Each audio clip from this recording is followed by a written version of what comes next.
Commercial break, and then we'll come back and talk about some other aspects. And we'll be back with you following this commercial break.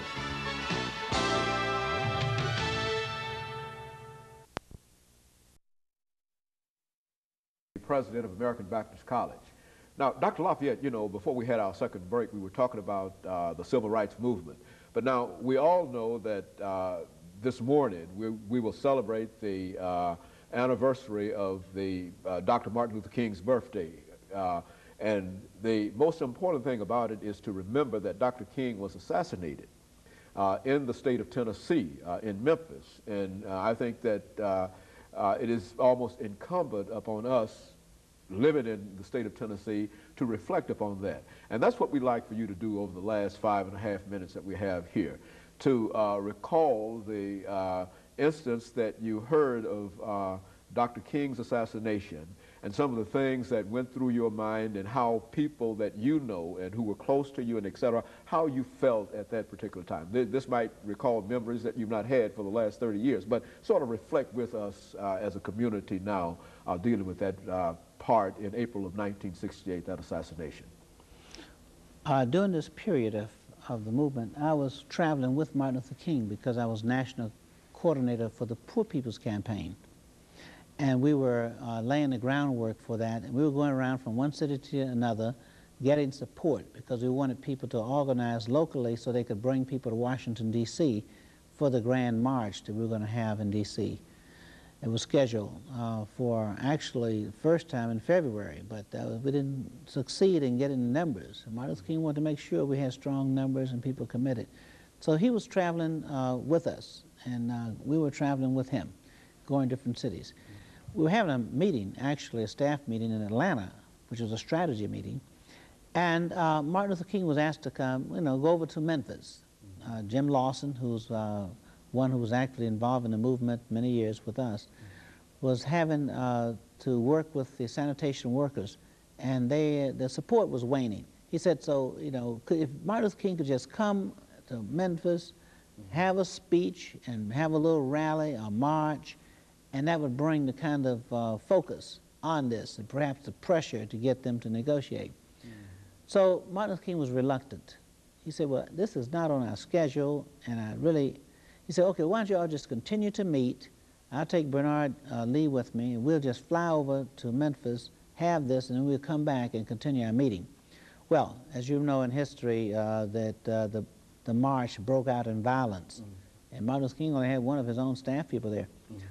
So the decision was made that the march had to be, organized over again. And so therefore he brought the staff people from Atlanta all to Memphis to reorganize this march.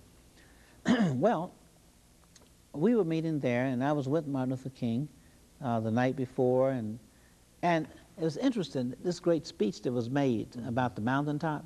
Martin Luther King didn't want to make the speech.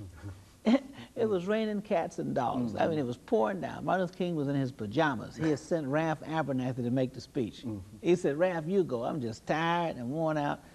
And another little thing happened. The publicity was very negative about that march being, and Martin Luther King was concerned that the media was going to say that the movement was waning, and so therefore when he would go out there and it's raining cats and dogs, only a few people would come.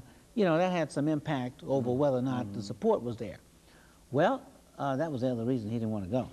He sent Ralph, he's a good friend. Great to have a friend like Ralph. Ralph got there and said, no, Martin Luther King, he called back. He said, you got to come. This is your crowd. He said, when I walked through the door, the people just went up. And when they found out I was by myself, he said, the feathers dropped. He said, this is your crowd. And they were standing outside in the rain at Mason Temple there in Memphis. Well, I was with him in his room, so he got up and he put on his clothes and we went over to the temple. That was one of the greatest speeches he ever made. Well, the next day, to make a long story short, he said that I should continue and go on to Washington, D.C., so we could stay on schedule and open up the campaign office, which was on U Street. I think it's 14th and U in Washington, D.C. Well, actually, I was in flight when Martin Luther King was shot. And I didn't know until I arrived at the airport, National Airport, what had happened, because no one there to pick me up, and I called. The place was rioting. I mean, all over. So at that point, he'd just been shot. So we got AP and UPI on the phone. I had one on one phone and one on the other, and they were reading the ticker tapes. You know, in those days, they had ticker tapes that would come out out of the, you know, news media. So I was hoping it was just shot. But then as I stayed on the tape, and I could hear the guy break down because he was reading it to me. He was gracious enough to read it to me, and he broke down and said, announcement has come from Memphis that Martin Luther King is dead. So I called back to Memphis, and they told me not to come back to Memphis, but to meet them in Atlanta. Well, I felt a certain part of my world had come to an end. And, but then, as I got some distance on that experience, I began to see how we could utilize Martin Luther King's teachings and his work even today in helping to solve problems. And of course, I think Dr. Lafayette, let us say over the last 30 seconds that we have here, that you have indeed played a very, very significant role in helping to utilize Martin's ideas and Martin's thoughts in terms of the civil rights movement, and to help broaden civil rights and diversity and whatnot, and you've played a very, very significant role in doing that. And I'm sure that Dr. Martin Luther King would be very, very proud of some of the things that you've been involved with. And let me thank you for coming by and being with us, and let me encourage you to tune in again next week for another informative edition of Comments. Thank you and good morning.